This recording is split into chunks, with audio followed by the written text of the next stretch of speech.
Hello and welcome to Question and Answer Time. I'm Michael Sidgwick, joined by fellow Dudley boy Michael Hamflett to answer your burning wrestling questions. But before we get into it, if you're a fan of this sort of thing, make sure to subscribe to WhatCulture Wrestling on Amazon Music, Apple Podcasts, Spotify, and YouTube for daily wrestling podcasts where we preview and review Raw, SmackDown, the show formerly known as NXT 2.0, Dynamite, Collision, sometimes pay-per-views, premium live events, question and answer time. We have roundtable discussions, wrestler interviews on occasion, and we host a roundup of the week complete with a bloody good quiz of chaos on WhatCulture. Hamflett, how are we doing? All right. Feeling a little bit sad that we haven't got one of these coming up for a while, Suji. I like these Fridays. Yeah. I like this bit of crack, this bit of Dadley discourse that we've established in this Friday spot. Excited for a holiday. Who doesn't love a vacay? But apparently. Yeah, kind of. When you love what you do, work's holiday. That's what I've always said. Always said it. So yeah, into this, because we're not going to get one for a little while. That's not to say there won't be other podcasts coming. Wacky summer stuff in the can. We've got some stuff in the can, and I'm telling you now, it's probably going to be better than some Raw Dynamite reviews that they're going to be in place of at some point. We came out of the studio after, I think they're all good, but there's one or two where we just had a blast. We had a blast. Should we get to the first question? Let's do it. Thank you very much for everyone to submit, whether we're answering your question today or not. If you want to get involved in future editions of this sort of ad hoc series, if you like, do so. There's only two options. One of them stinks. On X, at msidgwick, at Michael Hamflett, or at WhatCulture WWE, or alternatively, Cameo Corner, because there is a DM option. I'm on Cameo. We've got two today. Stick a question in the DMs. If you're not on X or Twitter and can't reach us on socials, you can get in via me, although be wary that if you stick one in the next couple of weeks, obviously I'm not going to be here, so that'll have to wait until we're back and doing these again. Indeed. The first question comes from Sam B. Sir Samuel. So, good guy, good takes. Stolen from Hot Ones with Cody Rhodes. But can you build a pro wrestler out of elements of other pro wrestlers? Now, Cody Rhodes, doing the media rounds ahead of SummerSlam, appeared on Hot Ones. He was asked the question, and he said, for look, it's going to get some... Are you sure about that? Response is he wanted Austin Theory as the perfect look for a pro wrestler. Okay. Here, so it's divided between look, mic, in-ring, finisher. Rather than necessarily answer it, I might try and do so. I think it brings something into relief. I looked at Cody's list. Now, I'm a big, massive fan of Cody Rhodes. Think he's great. And, he plays the media game. Sometimes he'll get a question where he thinks, I don't know how to answer that. But he's going to answer it, okay? But the reason why I find this difficult, okay, is if you mix and match look, mic, and in-ring, something better on paper than what the wrestler has might, if anything, detract from their real credentials. Yeah, I get that. Here's an example, right? If I'm, talking in my long-winded way. Look, mic, in-ring. Let's talk about Steve Austin, okay? Microphone, absolutely hilarious, incredibly intimidating, like a cult leader who you want to follow at King of the Ring 1996 with those eyes and those facials and the conviction and everything. Finisher, stunner, absolutely wonderful. In ring, like he took the piss with how good he was. Yep. When he was limited by injury, he became, some dodgy punches aside, I'm sorry, like a world-class brawler who knew exactly what the people wanted, like a fight. Before that, his matches with Ricky Steamboat in 1994 were just unbelievable. I was kind of a mechanic. Yeah. A really good one. A really good one. Clinics. He looks amazing. He just looks tough. He looks like salt of the earth, like a supersized version of a dude to whom you can relate, which is perfect for his anti-authority, beer-swilling, ass-kicking gimmick, right? The thing about Austin's look is he could probably have a bit more definition in that abdomen, right? If you wanted to, say, what's the perfect wrestling look, right? You'd possibly think, well, Cody said Austin Theory. You could say, I don't know, like that Batista body or like a proper otherworldly specimen body, right? I'll chuck in mine for this at this point because No, just wait. I'm in the middle of something, bro. All right. Whoa. Jesus Christ, I was right in the middle of a point. What a weird time to interrupt. Sorry, I got hyped. I thought you were just going to breeze right past big bodies, and I didn't want to do that. No. We'll get back to big bodies. But I was right in the middle of a point. Sorry. So take everything you've got with Austin, and the one thing you think, right, okay, he doesn't have the Batista, Lesnar, Rude, one of those ridiculous physiques. So you could be tempted to think, right, okay, well, if you add that to Austin, it becomes like an 11 out of 10 as opposed to a 10 out of 10 in every category. But if you like mixed and matched those attributes to someone like Steve Austin, obviously he's a brick of shit house. Obviously he looks like he can handle himself. He's really big. Just because he wasn't Hogan big, I think he was almost deceptively a big dude, Austin. But I reckon if you put some definition on those abs, he looks like a guy who takes himself too seriously, goes to the gym too often, is almost vain. Mm-hmm. And then you detract from the idea that he is just like you. He drinks beers like you. He hates your boss he obscured like it, you. Weirdly, because he's cut, isn't he? Oh, he's cut. It's weird, but you do ignore that. But you look past it somehow. He finds a way to disguise it. He doesn't tan himself. He doesn't have that just bubble wrap 6-pack thing, you know? Mm-hmm. So I do think it's an interesting question, but at the same time, like, you put a better physique on Dusty Rhodes, and that it simply doesn't work. Yeah. You know, you put a worse physique on a Rick Rude, it doesn't work. For me, honestly, it would be Tanahashi. Like, his finisher was great. He had a signature, but that a dragon screw, he always knew exactly when to do it. You thought in his peak every single time, he's done for. Oh, no. I forgot about the dragon screw. How the hell did I forget about the dragon screw when he literally did it in every match? Yeah. He just placed it, inserted it at the exact point. Tanahashi wasn't like this Stone Cold Steve Austin constantly fighting from underneath, like, sort of warhorse. Mm-hmm. He was the sort of face of the company, that rock star gimmick with the air guitar, like, really popular with, like, women and families and stuff. Like, I think he can sell as if he doesn't look like that, but it makes sense for him to be so ripped at the same time as well. Microphone, I don't know, I don't speak Japanese, but it's the same as, like, you can infer that Atsushi Onita was an amazing promo. Yeah. Because you can, like, the rhythm, the attitude. It's like when Penta talks Spanish, you know, you can just tell, even if you can't understand. So basically, Tanahashi for everything for me. It's like Tanahashi, and then, because we talked about this one in the office, and it's like, whenever the debate comes up, this is a perfect way to say, well, here's why the answer Steve Austin to any of your comparisons is this.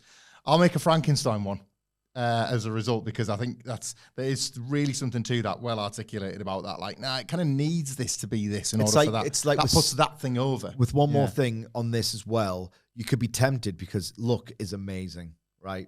The iconic gear, the various hairstyles, microphone, pipe bomb, the AEW stuff, and then the rest. I'm joking. Finisher, go to sleep, not amazing, but whatever, CM Punk's up there. You could say, all right, if he had a bit more definition and a bit more athleticism, he'd be even better. But nah, Punk almost needs that half useless body that he's always had. Needs something to fight. He needs something to fight. And one of the things is himself. Yeah, like, I can't do that. Well, I best do that then. If you take that defiance away from CM Punk, you take CM Punk away from CM Punk, and if he thrives on being told, "I know you actually can't do that," no, okay, not only will I do it, but I'll show you up completely. So, there's no such thing as a perfect wrestler. In fact, if you're going to be perfect, you have to be like Kenny Omega or Bryan Danielson if you're going to do the I'm the best persona, because, like, flaws are so often bugs, features and not bugs, like perceived flaws. It's funny you say that, because my grappling stein, Sidge, is going to be in ring Bryan Danielson with the finisher of the One-Winged Angel, because I couldn't decide between Danielson and Omega. So they got there with CM Punk and the microphone and Sid's body. So there we go. That's my guy. You know what? That's my guy. He's completely undermined my argument. He's good. Imagine that. Imagine 12-foot Sid growling at people, who then does like a One-Winged Angel, like just wraps a guy up like Brian and then sits at the end of the station, does a pipe bomb. And it's Sid. I love it. Yeah. I love him so much, man. What a guy. I love that guy. You put in every belt on him, aren't you? Yes. Yeah. Of course I am. There he is. Fraser Cranium. Hello, sir. Hey, guys. Hope the house move went okay, Sidge, as well as possible, I think. I'm still broken. And Hamflett is a fellow lover of safe Travelodge breakfast buffets. Good luck in Thailand. I will report back. Following Kevin Nash's advice to Raquel Rodriguez to work bigger, is there any wrestler you feel would benefit from one tweak to their approach? I'll go one better, two better, three better, infinity better, all of them.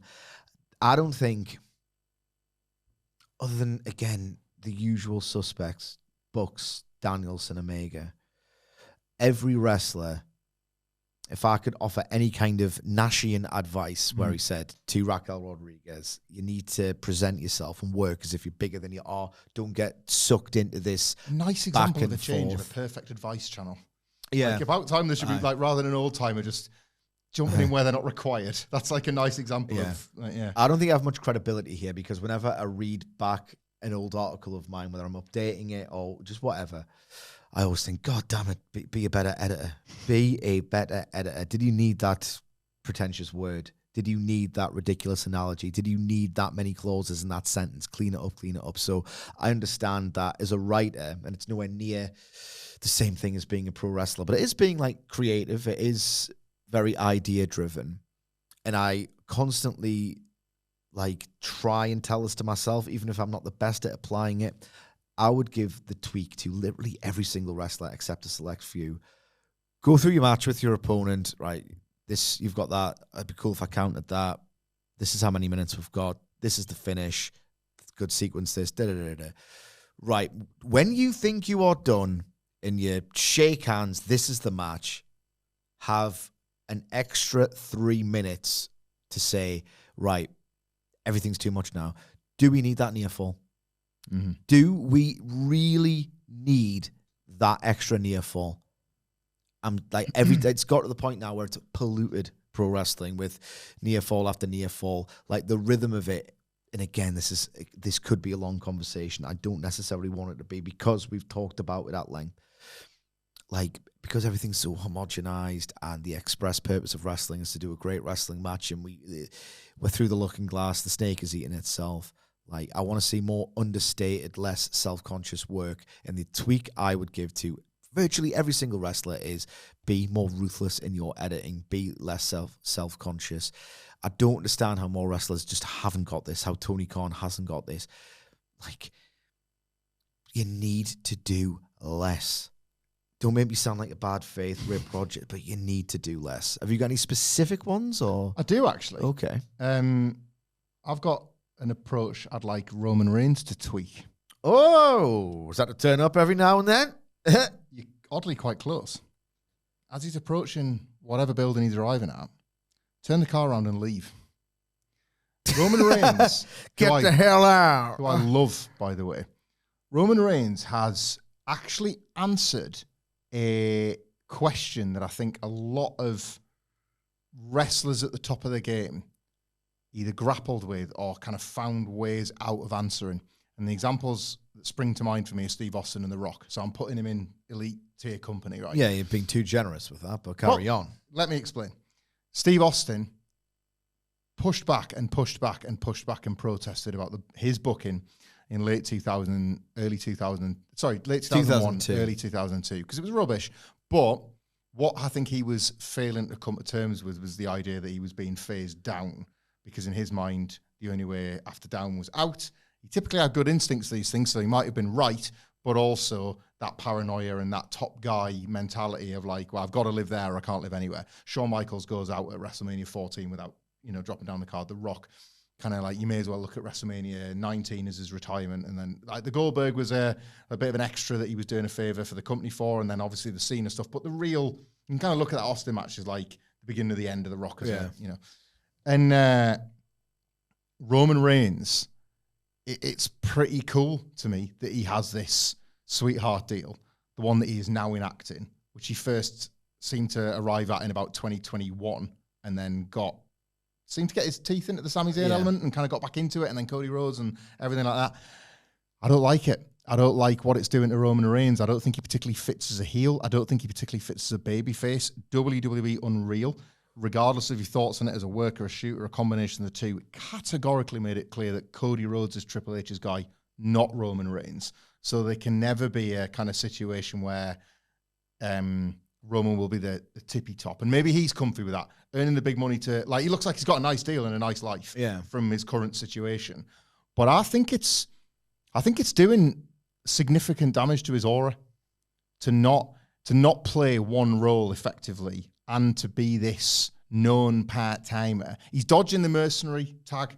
Nobody is hitting him with the vitriol that other people in his spot have previously had, which is a good thing. But I don't, and he's selling... He's welcome, isn't he? Yeah, he's selling a dickload of T-shirts and the pops are enormous, right? As they would, but if you're in a building, you haven't seen Roman Reigns in a while, you're going to nuts. He's a made man. You're going to nut? Some do, by the sounds of it. Made man and top star. He's got all that sort of rights and privileges. And you absolutely can come back for a one-off once in a while, but I'm talking 5-6 years. Leave, go. I think the more he sticks around, the more damage he does to remaining in that elite tier. We are recording this ahead of SummerSlam, but don't know when it goes out. But the point is, he's come back to what is ultimately a mid-card, potentially pay-per-view opening program, where he's like, come to help out Jey Uso. Yeah. It couldn't be more, the bloodline is done, wasn't that fun for a bit. You know, it doesn't feel connected to anything. If he gets in a WrestleMania match, it'll feel a bit wedged and a bit awkward and a bit weird. You can't turn him heel. Because that would go against fans' sentiment at this point. Yeah, you've done so much of it, and people have been desperate to cheer him all this time. And the whole point of the heel role, at its most reductive, is they're meant to do the same things over and over and over again. Cheat. Yeah. And then they get their comeuppance. Like this is the whole principle of, they cheated again. Oh, that's why we need to do a steel cage match, because they can't cheat. Like, a heel needs to be around, unless they're like Lesnar. Yeah, but the whole idea is he's a mercenary, you know. Like he's proven something that I don't know if I always thought was like a kind of main eventer's excuse, that you can't slide down a card, and I feel like I'm watching Roman Reigns do that, and I don't like it, and I don't think it's good for business either. I don't think. Long term, because he'll have an impact. Yeah, he's always going to pop the territory, but long term, I do think you're harming his aura somewhat. Do you like?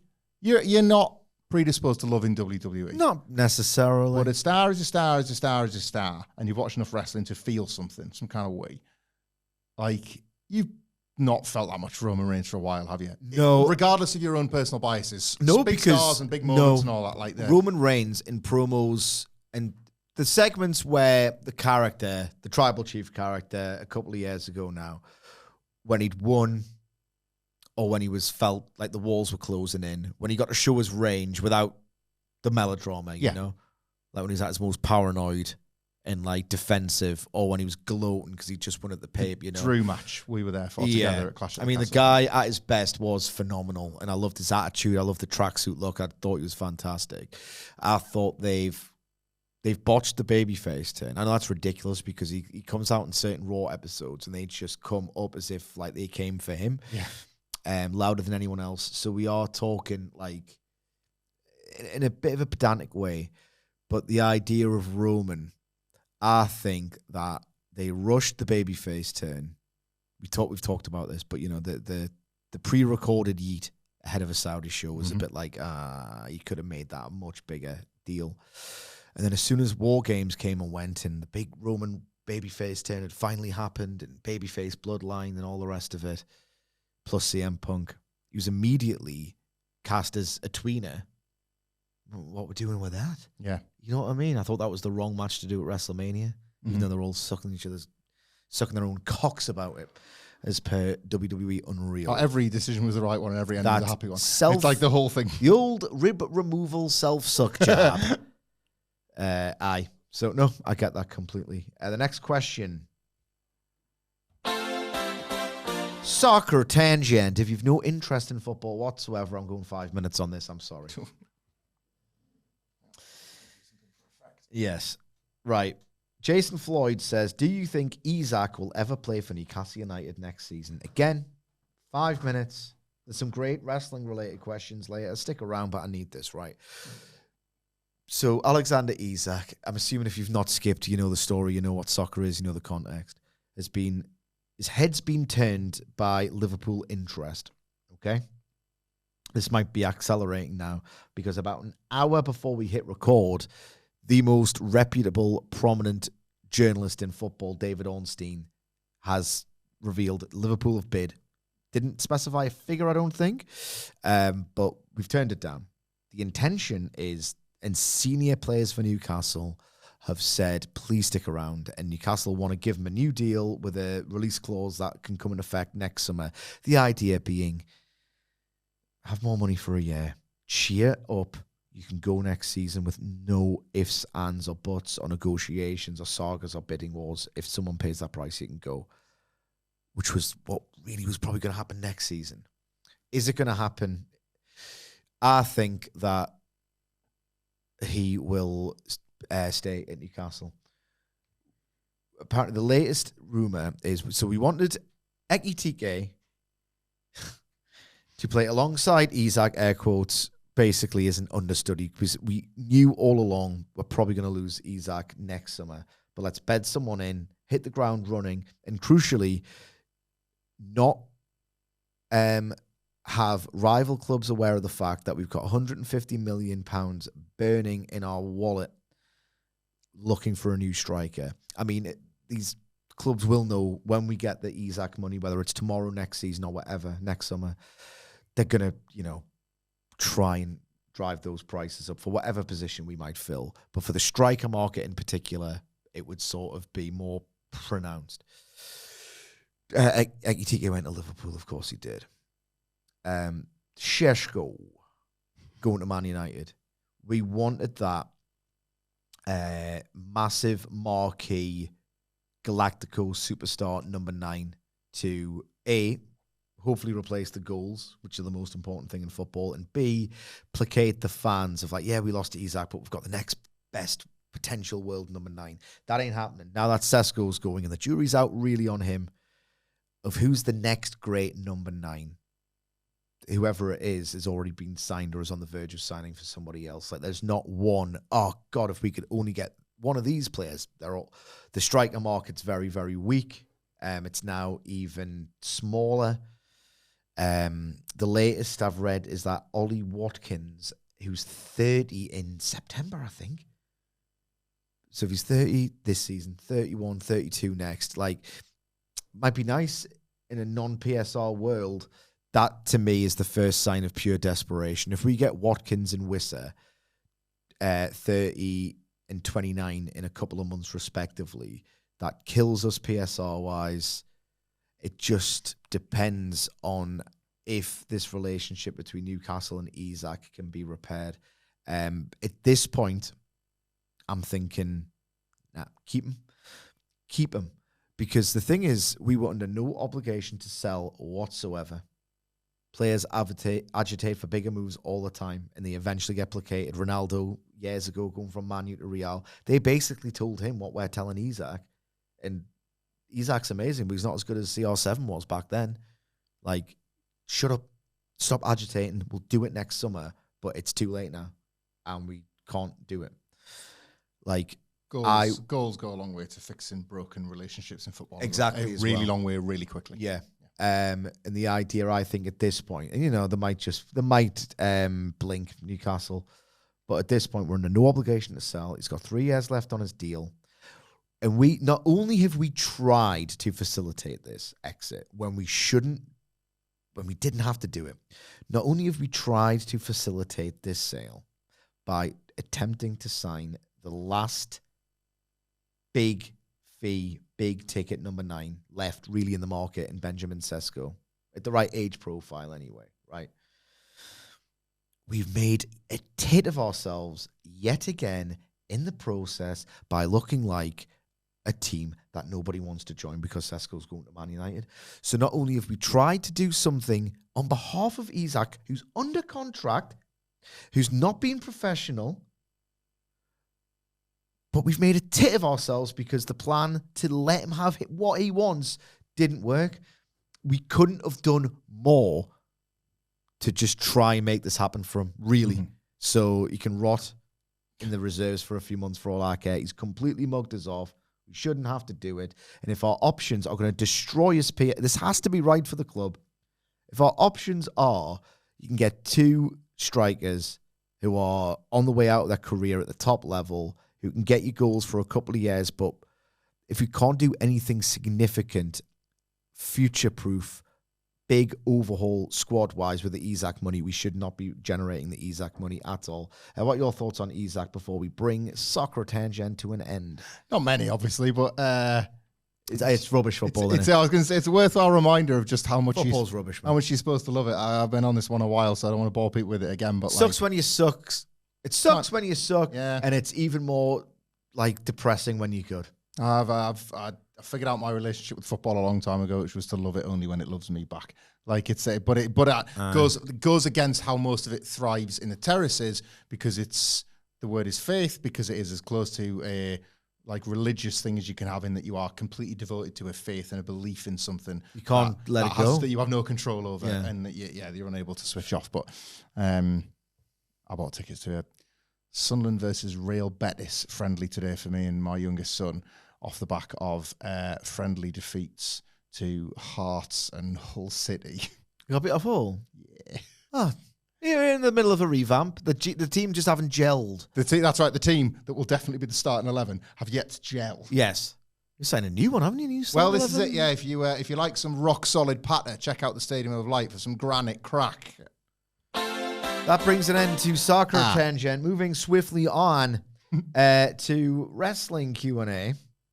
Guys, come on, wrestling talk. Yeah? WrestleHolds asks, hello, lads. Listening to you since Raw is 30 episode. Thank you very much. I was a Fed guy, but listening to Sidgwick, I have learned to appreciate AEW. Thank you very much. I am the teacher.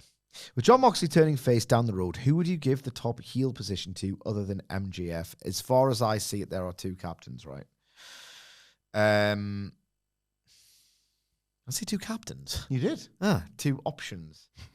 Candidates. You see him as your first team. Kyle Fletcher should not have won the TNT title. You're stigmatizing him as a guy who you can pay attention to and get behind and invest in. Not too much just yet. When I was kind of ready to go at World's End last year, he was unbelievable. I was ready to go, and now I've kind of been told, not yet. I was like, that sucks.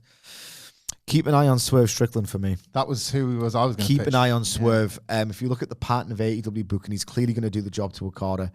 Well, I think it's quite clear anyway. I don't think you do the Okada Omega match to have whoever wins that unified title to do a job in the first major match, first defense.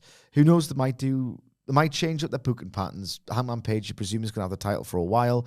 Maybe this unified one can be the best of the rest. Hot potato, Yeah. Like the like the New Japan Intercontinental. Mm-hmm. You know what I mean? Like that one gets thrown around a little bit more, and it's something to occupy the other main eventers who aren't in the heavyweight title picture. So maybe I'm, getting things wrong, and Swerve will get that title, but it just feels to me like there's already, I don't want to say a backlash brewing, but this sort of fire, when it starts, is very hard to put out. When the Swerve has lost his edge, or, I'm kind of losing interest in Swerve, and Swerve's just lost a big match, and Swerve was better as a heel, I'm already getting the first rumblings of that chatter online. And look, it's not everyone, it's not consensus, but keep an eye on Swerve. I think he's had an amazing 2024 as a babyface. He was virtually a babyface. Yeah, we're talking a year now. Like a year, 18 months plus as a babyface, really. We are talking 18 months as a babyface, and a top babyface at that. Hangman Page, Darby, Will Ospreay. We talked about the selection headache, and how, if anything, it really informed the drama ahead of All in Texas, because if not Hangman, you've always got other options. It wasn't completely like sort of do or die. Yeah. I would keep an eye on Swerve Strickland. I think he, at this point, might even relish the idea of going back to being a heel. I'll tell you what is so cool as well. The idea of Swerve Strickland as a heel, but him and babyface Hangman Page attempting to stay true to their words. Yeah. So like the babyface Hangman Page, like it doesn't have to be that all goodies and all baddies must clash. And Swerve could like conduct as a newly minted heel, could conduct some sort of reign of terror on a different babyface all the way over there. And then just one day, one of the babyfaces is like, "Mine, terrible what's going on with that swerve, isn't it?" And I was like, "Yeah." And can't really do anything about it because they've made proper peace. And the one thing, the deals he might have made in his life, he can't go back on that one. Yeah. Because he knows where that takes him. He knows that he would destroy yet another piece of himself. Yeah. And I think you could do some really cool stuff with that. Like him having to look on, him simultaneously, like having to reject a certain babyface principle, but uphold the most important one by not doing something as Swerve becomes like a real bad guy. That could be really cool, that. Yeah. Really and good. they can pull it off, those two. Oh, no, they can. Yeah, so, like, absolutely. So I'd keep an eye on Swerve Strickland in that top heel role because you're right, AEW definitely needs one very soon. Ricardo says, "Good day, Deadlies. Do you think MJF Briscoe ends up in a dog collar match? The feud is building. MJF ran away from Briscoe, so in storyline it makes sense. That does evoke parallels to the MJF CM Punk feud and the dog collar match, which I called about 4 months in advance. It makes sense to chain them together. Both have had recent dog collar matches of prominence. Yeah, the MJF Punk and FTR Briscoes and Brody Lee and Cody. It's one of the best AEW stipulations that they don't rely on too often. MJF's got law, Briscoe's got law. Is it the payoff that goes the hardest when you really stop and think about it? I think it might be. Yeah. Like, it's the one that, like, they do very good violence, and, like, Moxley and Hangman and certain wrestlers like that will go way beyond what you thought possible in something like Texas Death. But because of the frequency of them, I don't think it's got that preserved in amber of the dog collar. Yeah. The dog collar is like, ooh, it's not violence for violence. See, I think Texas Death has retained that aura. Mm-hmm. I know that's the worst word in the world, but it's also the best. It's such a good word. But there is a lot of them. Yeah, loads of them. But dog collar now, that's sort of the one that, like, a little frame in black and white flashes through your head. Ooh, don't open that door. Yeah. Like, that's a different, And it's got, to a far lesser extent, but this can sometimes be a motivating factor. If that is the destination, like MJF and Mark Briscoe will know, right? But first of all, it's a good question. Very good question. All the narrative, clues sort of make sense. But a motivating factor in doing a dog collar is, wrestling fans just compare and contrast. It's like, it's their favorite thing to do. We do it all the time. Yeah. People are going to think, oh, will it be as good as MJF Punk? And they'll want to prove it. So sometimes, like inviting comparisons and trying to live up to a legacy, sometimes it doesn't work and it's a bit flat or devastating.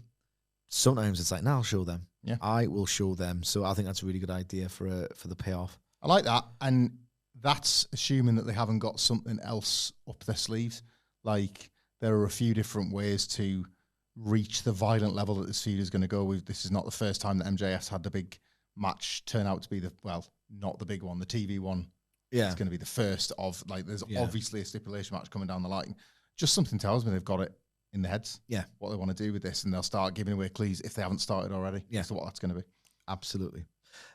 Chris Chopping asks, will Cody ever return to AEW? Will any of the elite ever go to WWE and or suck blood money covered dicks in Saudi Arabia?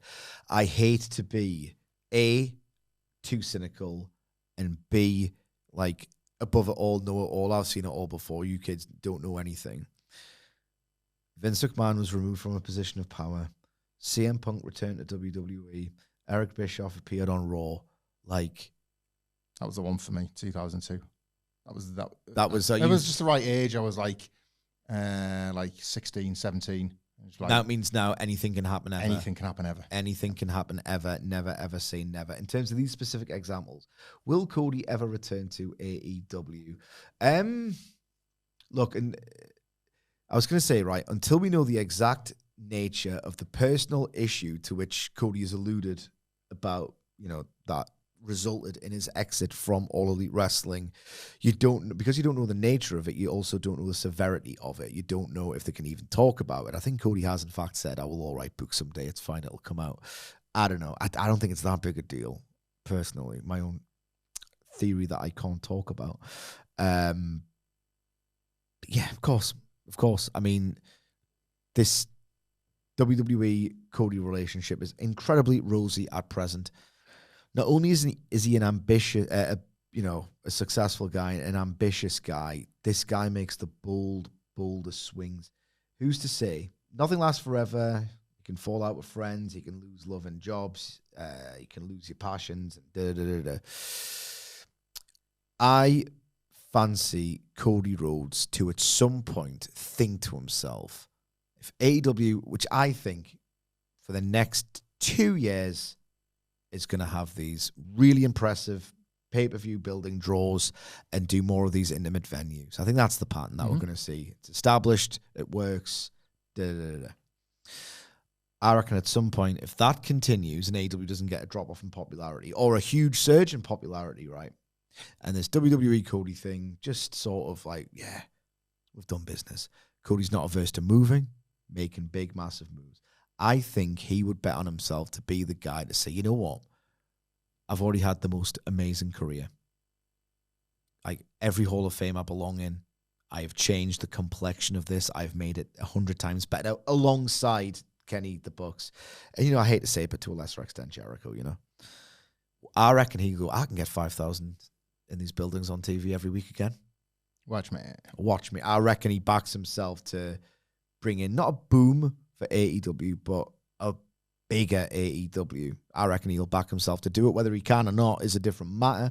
Whether he'll need to or not, if and when this WWE Cody relationship reaches its natural conclusion, I reckon he'd back himself to do it. And for no other reason than, what if I can make it feel like 2019 again? I reckon he would do it because he's just so ambitious. From the day he arrived, I was certain that one day he would go back. The sheer fact that he went to WWE, now that we're sort of years That's removed. Another never say never, and it happened. Now that we're years removed from it, it's easy to forget that was like one of the big the big never say nevers of the new era, I suppose, of the post AEW era, and it happened. So from the day he arrived, that was like, oh no, well he can go back then. Yeah. And I just thought he would, and I still maintain steadfast that he will. He left to be sort of like trivial about it because it's trivial compared to the real life stuff like the money and the personal issues or whatever. Like he left a massive money angle on the table as well with the world title. Yeah. That doesn't hurt, does it? The fact that was like a brand new contract means old contracts, all that. Yeah. I know it's just a storyline, but people still remember that and care about it, and it'll be something to see. That would be the selling point. It's a new story to finish. Yeah. Like that, and he knows what he can walk in with there in terms of a bargaining chip. And if we know nothing about wrestling in 2025, it's that like spite can still go a long way. And whereas typically you think about them spiting the promoters they're leaving behind, Cody Rhodes, the professional, the performer, the everything, once like hands have been shaken yet again, might want to sort of prove a point to the Tony Khan that was prepared to let him leave the first time and be like, you shouldn't have done that the first time. Watch what I'm going to do for you now. Wrestlers have that mindset. Yeah. Like they've always got somebody they want to prove wrong. Yeah. It's always about this weird paranoia. They set themselves up for a me against the world mentality, even when sometimes the world's with them. Yeah. So I just think there'll be a little bit of that when he returns. It's like, I'll show you, boss. Yeah. When I make us a lot of money together. So like that Punk Danielson, Cody, you can do the upper mid-card stuff. He's like, no. Mm-hmm. Yeah. I mean, I don't think that's the whole reason, but surely it was a major one. On the other side of that coin, will any of the league go to WWE? They outwardly said in 2023, shut up, man. They outwardly said in 2023, well, the Young Bucks in that Sports Illustrated piece, we grappled with the decision and the schedule's great. I reckon they're locked in now and they're genuinely sort of happy to be there now. You can tell the difference. It's massive. They're loving this role as the fallen AVPs and all the rest of it. But in 2023, they were outwardly saying, the schedule's better, so we're just going to stick around. Why not? We'll love that schedule.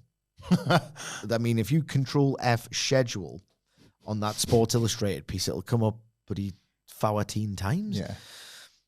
I mean, they've had like what feels like the last couple of Christmases off, haven't they? Yeah. The rumor, thing is, here's the question as well. If they didn't go to AEW, were they going to retire? No, they were saying, they were all, but they didn't say, Nelly went to the Fed, but I thought better of it. Yeah. The implication was if they weren't going to sign with AEW, was Hanger up for it? Yeah, apparently. When it was the 4. Well, because they try and stay as a 4, don't they? They negotiate as a 4, and if one person is not on board with what the other 3 say, the other 3 will go, no, then we'll go again. We'll decide on, we'll weigh up the pros and cons again and see if we can get a 4. And if we can't, we'll just whatever. Yeah. I don't know specifically who wanted to stay and who wanted to leave, but it wasn't unanimous. We love this. Let's repair the damage CM Punk's done. It was all very, oh God, schedule's good. Let's make a decision together. So I don't know who. The Hangman thing's funny, right? Because in parallel with CM Punk appearing in Saudi Arabia, apologizing, that was around about the exact same time Hangman Page did that very pointed promo in Spanish about Mexico and immigrants and his upbringing and what the great values it taught him and all the rest of it. So that contrast was made very, very clear. I'm not saying Hangman Page is a virtue signaling man. And I hate that expression because of the kind of people who say it, but it's an easy, you know what I mean when I say it, right? I'm not saying he does it all for marketing purposes or for promotion, or he's a carny who doesn't believe in it.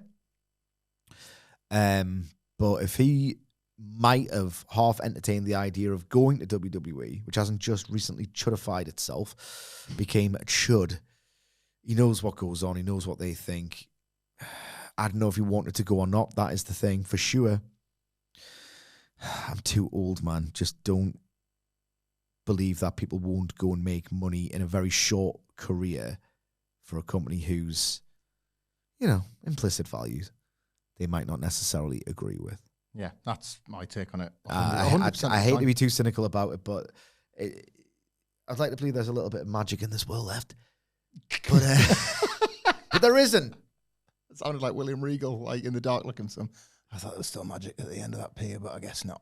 I guess not. Right. I'll slither away. Not anymore. Last three questions before we go to Cameo Corner. They're recording WrestleCulture soon, aren't they? Yes. Let's hurry That's the all hell we've got up. time. Well, how many minutes have we got? We've got about 20 minutes. Okay. ACL injury says, since he took over, at what point do you think Triple H realized that main roster audiences don't care about work rate and leaned into this rubbish cinema aura stuff? Wonderful question, brilliantly phrased. A lot of ways to phrase understanding what your audience wants, using your big nose for good rather than bad. A lot of different ways, different needs, different phrasings. So it's weird, right?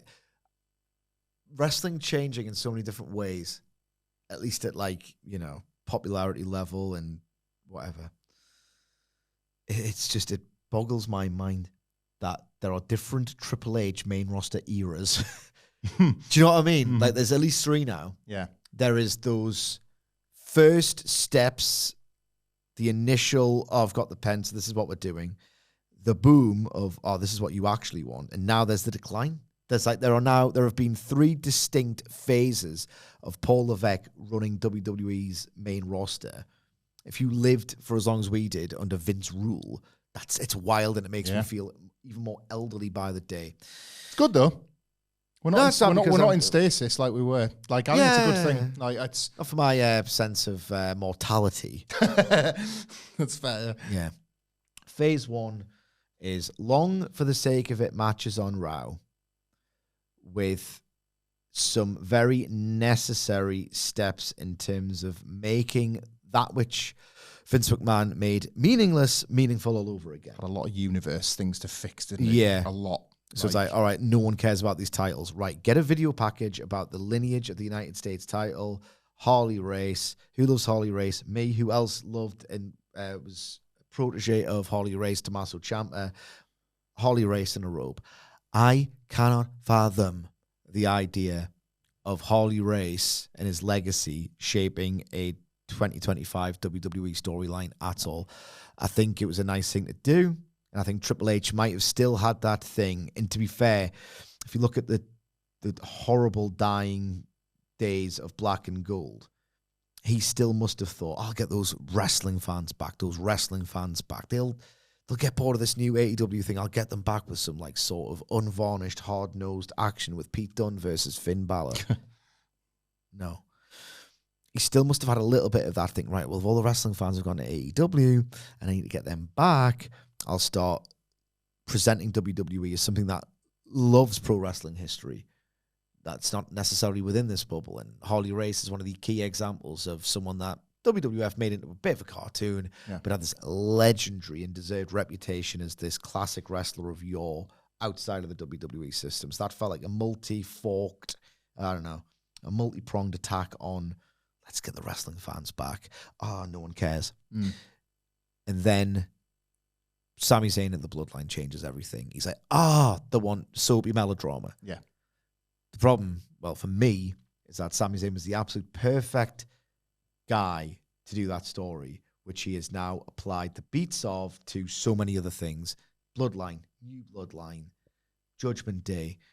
And then somewhere along the way, he's now in this era of, right, let's do the same storylines quite often, and let's do the same main event, final thirds, and ref bumps and finishes. He's in his, this works, this is what the audience wants. He's detected what the audience wants to, at this point, I think, diminished returns.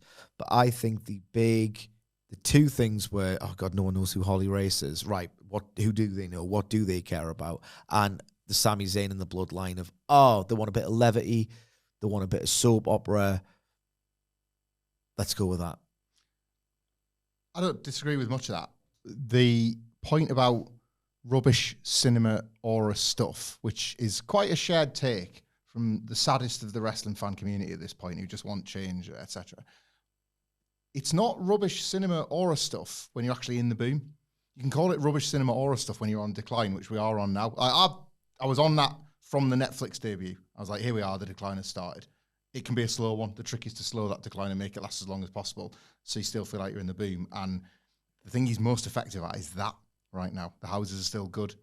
The business is still proudly hot. His biggest skill is no longer his booking. It's his maintenance of this boom and its slow exit. We're not in like WrestleMania X7. Where's all boom gone? It's just like you click finger and it's just dead. Yeah. Like this is not that. We are seeing this like long, slow decline, which allows for good, if you like the Fed, good things to happen amongst the product that is otherwise on a gradual decline. There are good things to get excited about in WWE if you like it, and I do. Although I can tell my difference between 2025 and 2024 and 2023, because the rubbish cinema aura stuff is really significant part of what they got right in 2022 and will continue to get right in 2023. But what else he got right in 2022 with something like the Harley Race package is a great example. On the surface, that was all wrong. That wasn't what people wanted. But what else was that doing? That was reestablishing belts mattering, results mattering, wins and losses mattering. WWE, think what you want at @ToreMyACL _. Like, there was a weird period. You've annoyed Hamflett. There was a weird, I missed the boom. I missed the real boom. Don't take it out on Tore My ACL, mate. Middle period era. Wins and losses mattered again. Like, by the end of 2022 and going into 2023, much to the chagrin of the ball knowers and my friends alike, like WWE very briefly became a better wins and losses matter company than AEW. It did, They've lost that now, unfortunately. They've started leaning again on Debbie Deeks. They've started leaning again on rushing people to title shots. But there was definitely a period where you could track who was doing what and the hierarchy and why. What? And why certain wrestlers rose into certain positions. There was a lot of it, like the maintenance of Cody Rhodes post WrestleMania 39 was sublime. You know, the one that I always go back to, and with good reason, and in the end, evidence of its success. I was waxing lyrical at the time. This is not some, like, he used to give me grief for it. He bloody loves this Jay sort of raw thing, doesn't he? I'm not going to go big on it now because there's no need to anymore. We've seen that the evidence is there. It was correct. It was a brilliant idea. But like what it did for that roster and what it did that it proved that all these people, you remember the week, and we ripped the piss out of it on the review if it's still kicking around in the archive. Do you remember the week when Drew McIntyre and Kevin Owens were like, I'm sick of all this talking. Let's have a wrestling match. Yeah. Drew was the baby face that would begin that very long turn at the heel. Stuff like that was easy to mock. And it was this, God, Triple H taking all these different shortcuts to try and pop a number or pop a rating or get credibility, get his flowers. Credibility. Reddit flowers again. Reddit fruit basket. Yeah. It proved that it was actually foundational work and it was so much mess to clean up and the loads of different ways he was trying. Not all of them were going to work straight away, but the cleanup was worth it. You don't get Gunther as a guy who's held a title for 75% of his reign without like sitting still and just doing some matches, for example, even with someone like a Tommaso Ciampa. Ciampa's not going to be a guy, but Gunther will. And do belts mean anything? Oh, they will again, and here's how I'm going to show that. The Sami Zayn bloodline stuff was the instant, this works already.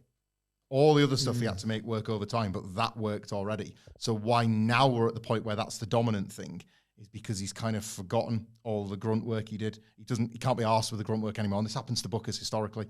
Like, they've seen what's getting them to the pay window quicker. Yeah. And you chase those wins when you get less of them. I miss. And that's why I think something like Unreal is this Triple H vanity project, because he's trying to make some of these quick wins look like he's put the work in like he did back in 2022 and 2023. And he simply hasn't. He has not put the work into some of this 2025 stuff. And it shows. Yeah. I like analysing WWE because I don't like the product. Still going. Yeah, I want to. Like, for many a year, all we had to analyse was AEW. I like analysing the market leader. They lead the market. I don't think he's got it in him anymore to come up with that thing that feels, Jesus Christ, how have they done that?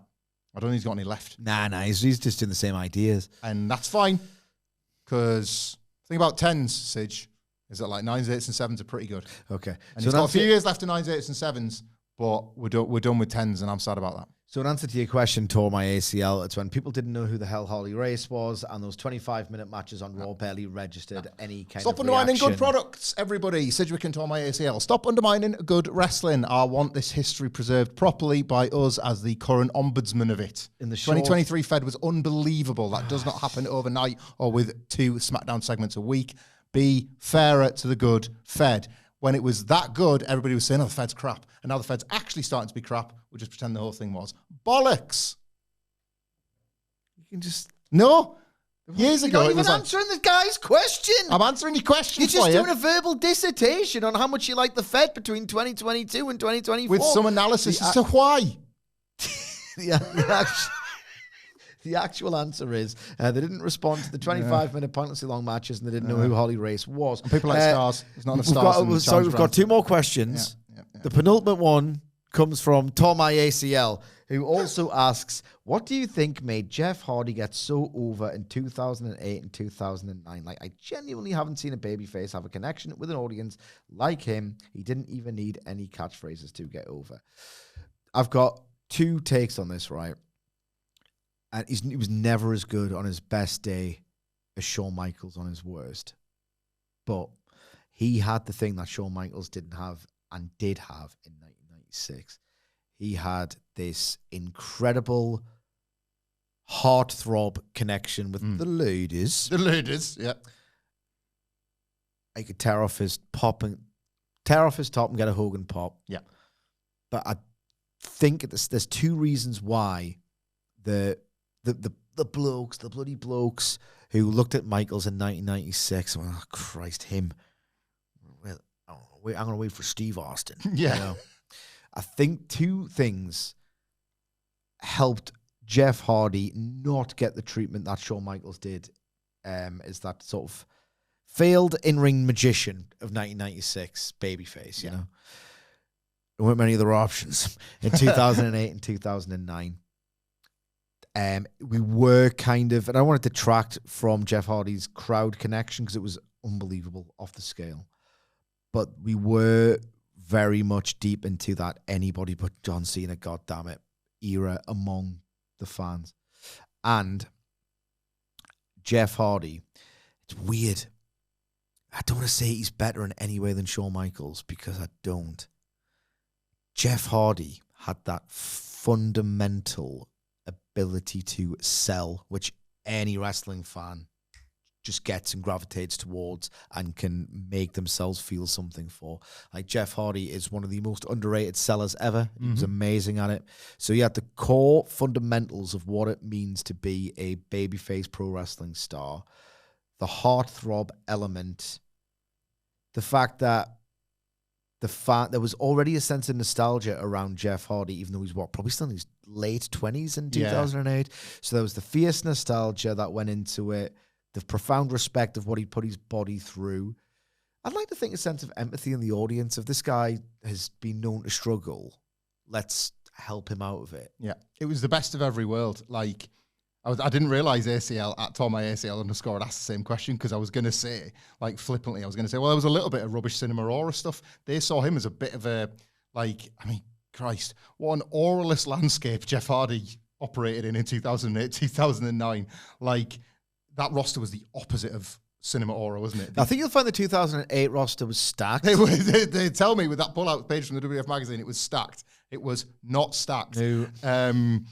Jeff Hardy was like, for the 2000s, a wrestler from the 90s. You know, like how The Warrior and Jake the Snake returned in 1996. Yeah. And the Ultimate Warrior is like, just simply does not belong with Brett and Sean's wrestlers. And Jake the Snake has been too damaged by the rigors of the road. Yeah. But they are both from this glossy boom era.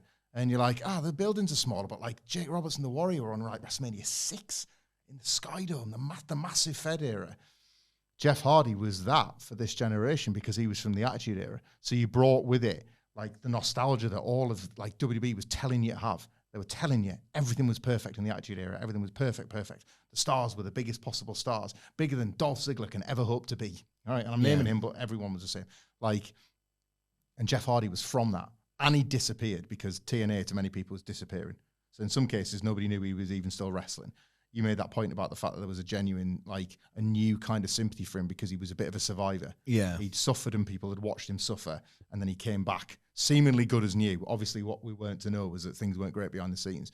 But he was like a modern version of one of those old legends coming back to try and pop a house or two, but that could go better than he'd ever gone. Yeah. Like, he wasn't wrestling as the tag wrestler done good or just the fast bumping Hardy boy that occasionally was going to get a title shot. He was like, it was as if he'd matured. There was an elegance to his work. Yeah. He's matured properly into a singles wrestler. I love Jeff. That run that ACL injury speaks of means something to me because I still have it now. Yeah. I have this weird thing where it's like, you've often said, give him a, try it. just give him not the push, but maybe the arc. You were calling him a seller. And he's like, I'm not saying he's a good seller of Shawn Michaels. He was a better ticket seller than Shawn Michaels. Yeah. Like, and I'm attracted to a guy that draws, and the arc is the thing. I would always take one last chance on Jeff Hardy, and promoters have agreed, and sometimes that's been for better and worse of Jeff Hardy's personal life and stuff. But yeah, I think he's one of the dictionary definitions of like over is over. When you get that, you've got it forever. Yeah. Like, love Jeff still, Hardy. There's something about Jeff Hardy I love. I can't explain it.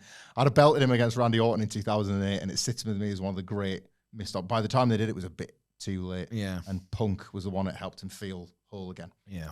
Absolutely. And then he left.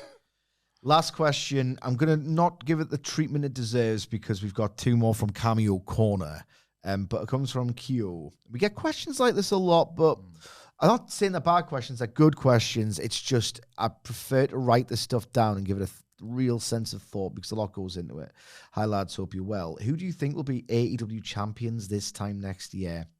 Also, for the next Casino Battle Royale, if able, I'd love Eddie Kingston to be number 2 and knock out the number 1 spot and win. I mean, I want the best for Eddie Kingston as well, for sure.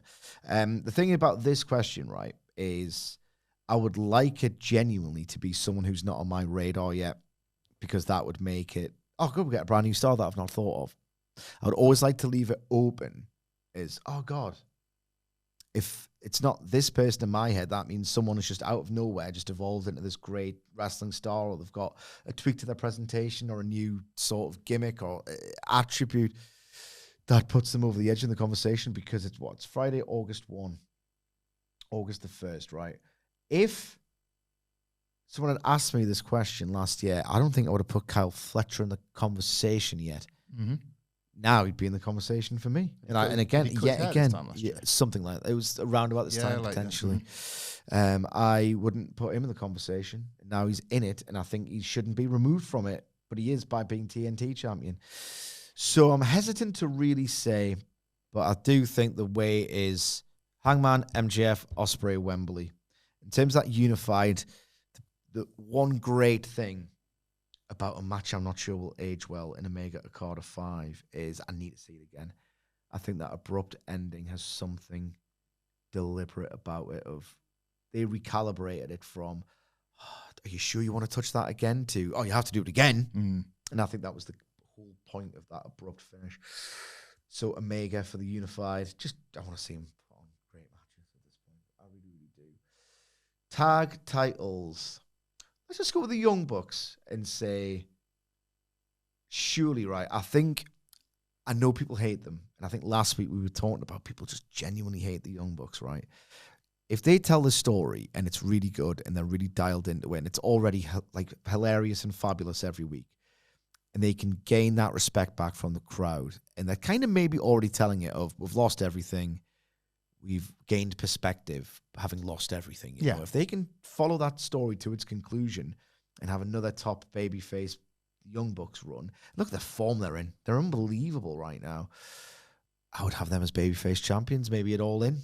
There's not much else around as well, is there? Like, if you're going to have a division centered around one team, it may as well be the Bucks while you're trying to rebuild it potentially. Yeah, absolutely. Them as babyfaces might actually be the best chance of doing that as well. Yeah. Look who they were trying to get over the first time around. Yeah. I think, and again, it's not particularly inspiring, but you've got to do a Mercedes Money world title run. Yeah. Just when you think she's lost everything, she's gained the biggest piece, and you can't, she'll never lose the big one ever again, and da-da-da-da-da. In terms of a more interesting wild card pick, I reckon I'd love to see Bandito versus Kenny. I think that would be phenomenal. That could be the Okada, Omega, Bandito. Bandito's absolutely incredible as a live performer. If they can get the TV presentation right, and he already feels like guy who's a babyface and he's teaming with this guy, Brodito. He's already feeling a little bit memeified, a little bit in that sort of distinct AEW mid-card vein of, they like to hang out with the baby faces together, don't they? That Orange Cassidy, Bandito, Brody King. Fan base cutesies them up a bit. Yeah, he's already in that sort of sphere. I'd like to get him out and put him up that card because he's just phenomenal. Do you know what? I can't disagree too much with any of them, but I do have a women's title shout that I just never would have imagined I would have said even a month ago. I just have a feeling about Tekla. I like Tekla a lot. Like, this triangular Magnus is not a great start, but it doesn't feel like the end of something. It feels like the beginning. Yeah. Like, she can work out of this group, or at least be the leader of it. She's got serious presence. Yeah. Her stuff Star power out the ass. Her stuff looks toxic. Yeah. It does. I mean, I'm into it. I didn't think it would the be. intent behind that she puts behind things, the beating she's willing to take in there. Like, I'm a big fan of Tekla, or I'm becoming one. Yeah. We'll go to Cameo Corner. To recap, if you're not on X, I'm on Cameo, and you can use the DM facility. And I can't be asked. Yeah, one day. Yeah, get my DMs. There's two from Cameo Corner. This one from regular contributor Travis, who, as he told us in the last Q&A, he said, it's too good for X now, but that's why he comes into Cameo Corner. And Can I say one more thing about Liverpool fans? I know it's a small sample of you, okay? But that's all. You're keeping Isak hostage. You're just being babies because you want him and you don't have him yet. We're not keeping him hostage, asshole. I need to reiterate my position. We've actually tried at our great expense, when there's no real need for us to do this, to facilitate his exit. It just so happens we're useless at attracting players. So, joke's on us and you. Travis asks, I'm spinning out a tiny bit post All In because I hate... Hang on. What did he say?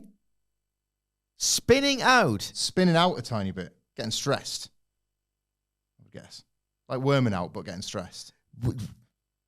Back in our uni days, yeah, when the party got a bit weird, yeah, I'll leave it at that, we would say, I'm spinning out.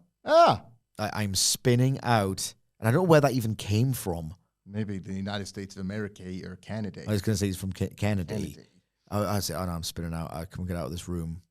Well, he can't get out of the room of stress that he's locked himself in. Post All In. Can we get out of this house? Can't even get out of this house, you stupid slut. You can't get out of this room.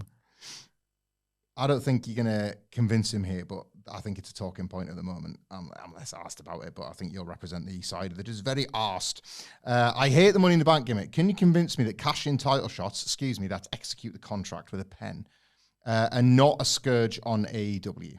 He's also attached a picture of his cat Marigold, which it's a dog. His dog Marigold, which you might like, but you know my thoughts on dogs. Oh, what a cute dog! There you go, Travis. You got that reaction. Now try and convince him that cash-in title shots, execute the contracts, and not a scourge on AEW. I don't think you can. No, I don't. There's certain things, right?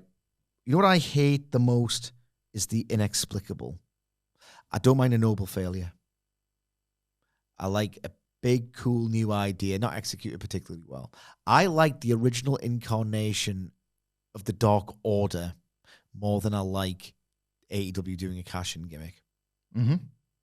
Like, I liked how, oh, hang on, if there's losers, and that, because this is the wins and losses promotion, you could do something with the losers. I just thought it was a nice holistic. I remember that, and I loved that pitch at the time, I mean, the execution was dismal, but, I can't and I won't. I understand if you're really heavily invested in this stuff, why you'd want it to be good, or you would want, and if you've got a positive outlook generally, I don't. I mean, I just don't. It's not me. Why you'd want to do that? So I get it. It's just, it's not sporting. Mm-hmm. It's not sporting, so that goes away from the AEW ethos. And the whole point is, I don't think it's so effective that the whole point is, we do sports and it's a sporting thing. Except we need heat, so it's good if the heels don't do that. I get that, but it's not such a cool device or a new device or a distinctive device where it's like, they got me with that, they boomed me. It's a WWE thing. And again, I'm not saying you can't do anything that WWE has ever done, or you can't tweak it in some way. Don't do this. Don't do this, for God's sake. It's just, where WWE fans, I've been in the building for a cash-in attempt. I've been in the building for a cash-in. I just happen to be taking a piss because who cares about CM Punk? Not me. Not for me, that's for sure. And you get swept up in it. Yeah. Oh my God, Austin Theory's going to beat Roman Reigns in Cardiff. What? What are you doing here? Live. I don't even like Austin Theory. Yeah. I don't even like WWE, you stupid slut. You know what I mean? You did that night. I did that night. Got swept up. WWE fans love it. AEW fans, at least from my read on it, are like, oh, God, this. Mm-hmm. Which I get is half the point. And you could argue as well the effectiveness. And this is where Travesty, the copium, could come in. Everyone hated the Death Riders, and then the longer it went on, and the more it felt like they can't keep getting away with this. You're like, keep getting away with this because it's going to be cool when you actually don't get away with this. Yeah. Maybe they're going for that sort of meta heat of terrible creative. Relief from terrible creative is arguably at this point in this hyper-aware sort of postmodern wrestling world that we live in, right? The idea of the relief from bad booking is arguably more powerful than a babyface triumphing in a fictional story at this point. So MJF doing the cash-in and it may be failing, or him getting his comeuppance months down the line for doing that. Maybe it's Death Riders adjacent. We'll do something that's quote-unquote bad, the idea being that when something good comes to correct it, the relief will be palpable. Maybe, and we saw it work to unbelievable effect with the Death Riders. Who knows? Maybe this kind of approach can work for a contract execution. Who knows? No, I think I have very little to add. I get why people hate that one specifically. It seems to fit less in the AEW world, doesn't it? Yeah. That's just the reality of it. I think you can debate the quality of them in WWE for a lot of different reasons, but it just seems to fit less, full stop. But it is weird how bad, kind of got to go through bad to get to good historically in wrestling anyway. So that often that's shown itself a lot over the years. I will say it shouldn't just be, WWE do that, and WWE fans will make fun of me for liking AEW and it'll look second rate and you're stealing the good stuff from the great Fed. Don't care about that for a start. Try and rewire your brain chemistry for a start with that. 2, is it good in and of itself? I would argue, no, not in AEW's world. Not in its world. Doesn't feel like it fits, I agree. Last question. And it's a 2-parter, but it's a good one, I think. This is from Madeline MB, also in Cameo Corner. Hello! For your next Q&A podcast and the award-winning Cameo Corner. My question is, could wrestling as a whole benefit from more episodic cliffhangers? What is the first/favourite one that comes to your mind? Thank you. Thank you, Madeline. I'll go first to give you a little bit of thinking time. I will play a game. 3, 2, 1, go, okay? Yeah. 3, 2, 1, go, Pillman. Ah, good. I was going to say pipe bomb. But my answer was pipe bomb because the world has changed. What the hell what does Raw look like next week? Yeah, what does Raw look? It was a 2-parter because you had the pipe bomb, which was ultimately like, what the hell does Raw look like next week? But also like the excitement was then instantly created for Money in the Bank, and the Money in the Bank itself was an amazing execution of a cliffhanger, proving that they're worthwhile, but wrestling can't necessarily follow up on them. So I think it's a yes and a no answer for me. Yeah, there's loads of quote unquote cliffhangers in the Attitude Era. Yeah. But then it soon became, it's just part of the bollocks. Nothing's going to really change next week, but whatever. The Greater Power is probably the best example, isn't it? Yeah. They leave you on a week with the hood. Austin's seen, but now we have to wait 7 days. Yeah. Crazy. So they did it a lot, but it really, the whole oh my God, the world's going to change after this pipe bomb. It just felt like this literally seismic incident.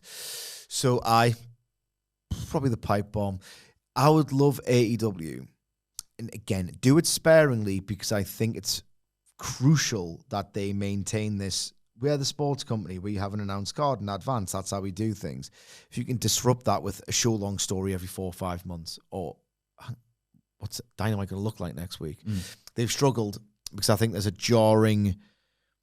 It's sensibility-wise, it's jarring when they do some big stunt, and then it's just a card of action next week. I don't know if AEW really fits.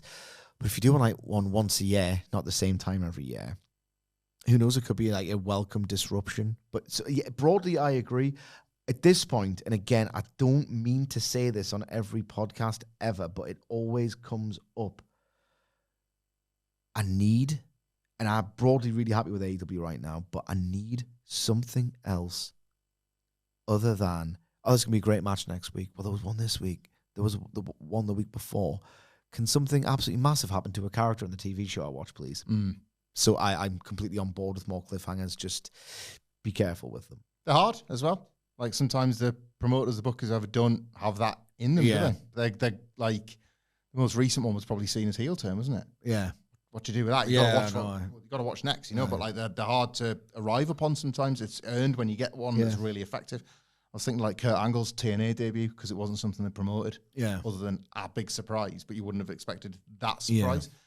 Who doesn't love them? It's what helps TV shows get from one season to the next, isn't it? I know. And we've got 52 a year. Too many. We deserve cliffhangers maybe every 6 months or so as a prize. Yeah. Just do 32. 40, 38. There we go. Fix that. Is there a two-part to the question? That was it. Like first, do you think we should have them in like more of them and first/favorite? So, any more favorites? Not off the top of my head, no. But they're typically good. Of like, oh my God, the world's going to change. It is everything. I need to watch this goddamn TV program next week. But Moxley maybe at Double or Nothing 2019. Yeah, that had a good cliffhanger. That was didn't it? Yeah, that was awesome. That was absolutely awesome. Yeah. There we go. Kind of the AEW guy. If you want, I can't believe you answered the tore my ACL.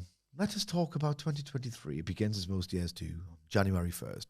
One of these days. If you want a relevant answer to your question, get involved in future editions of this series you're going to have to follow us, sadly, at WhatCulture WWE. Whilst you're there, you can follow Michael Hamflett. He ain't going to reply. He's off X at the minute. It's just my autopilot outro. Yeah. At Michael Hamflett. You can follow me. I might answer, might not. Very busy with the house move still. Lots of work always to do in life. At Sidgwick. What's happening next week? Oh, I've got to watch SummerSlam. Yes, I'll watch it out of choice, but you will watch it out of choice and obligation because you'll be reviewing it with Will. Indeed. SummerSlam coverage is going to hit you like a ton of bricks. Cynical bricks. But I'll be fair at the same time. Cynical fair bricks. That's what everybody says. That's it. That's what everyone says. Bricks. And if you want to stick around for that, well, the easiest way of doing so is to subscribe to WhatCulture Wrestling wherever you get your podcasts from for daily wrestling podcasts eventually in a matter of weeks. Yes. Okay. Thanks, Hamflett, for joining me today. Thank you for everyone who submitted questions, whether they were answered or not. Thank you very much for joining us today, and we will see you soon.